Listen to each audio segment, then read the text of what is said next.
Welcome to the Learning Pines YouTube. We hope this video helps. You start by opening Google Pay and making sure your payment method is ready. You need a linked card or bank account. Once done, enable NFC only if prompted, but for QR, you usually use the app's QR scanner. Tap the Pay tab or the QR icon.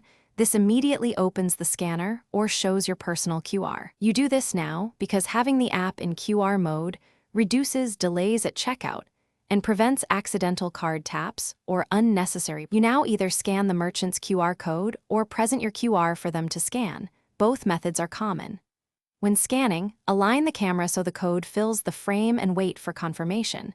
When showing your QR, keep the screen bright and unlocked to ensure a quick read.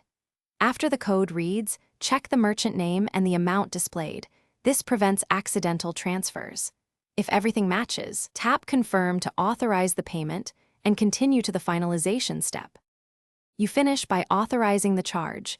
Use your PIN, fingerprint, or face unlock depending on your settings, and wait for the confirmation screen. Make sure the receipt or transaction ID appears. You can screenshot for records.